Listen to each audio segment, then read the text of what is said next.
Workers' Party MP for Sengkang GRC, Mr. Chua Louis, recently questioned the Minister for National Development, Mr. Desmond Lee, regarding the average price of state land sold to the Housing and Development Board for public housing over the past 5 years.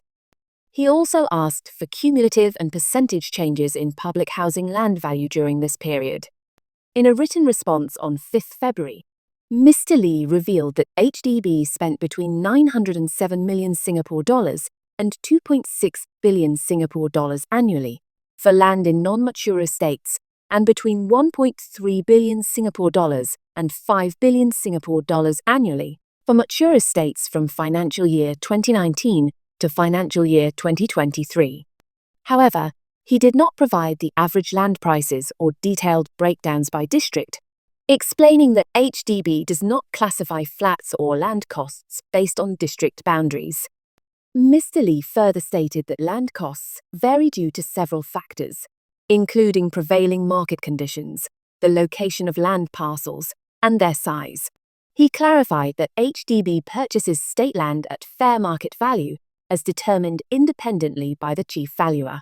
The fluctuating total land costs reflect changing development needs and external conditions, but HDB does not track year-to-year changes in land value after the point of purchase. This lack of specific details has raised questions about the government's willingness to provide clearer insights into the rising cost of land for public housing. With housing affordability remaining a pressing issue in Singapore, public scrutiny of HDB's land acquisition and pricing methods has intensified. The land acquisition cost is a major factor contributing to HDB's rising financial deficit.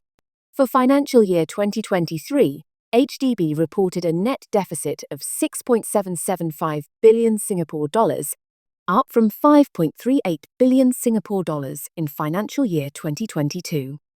Of this, 6.225 billion Singapore dollars was linked to the home ownership segment, driven by the development of build-to-order flats, dispersing of housing grants, and provision of subsidies. HDB's spending on land has steadily risen, with the board paying 7.53 billion Singapore dollars for state land in financial year 2023 by 2024, compared to 5.39 billion Singapore dollars the previous year. Despite these rising costs, HDB emphasized that it does not profit from the sale of its BTO flats and reiterated its commitment to keeping public housing affordable. In its statement, HDB added, "We will continue to review our housing policies and make adjustments where necessary to support the housing needs and aspirations of Singaporeans and ensure that public housing remains fair and inclusive." However, public skepticism over HDB's claims persists. In recent years, several individuals and organizations have questioned whether HDB profits from the sale of public housing, prompting HDB to issue multiple correction orders under the Protection from Online Falsehoods and Manipulation Act. While the correction orders aim to address misinformation, some have criticized the heavy reliance on POFMA as a sign of limited transparency and openness to public discourse on housing costs. With land acquisition costs continuing to rise, calls for clearer disclosures on how land prices influence public housing costs may intensify.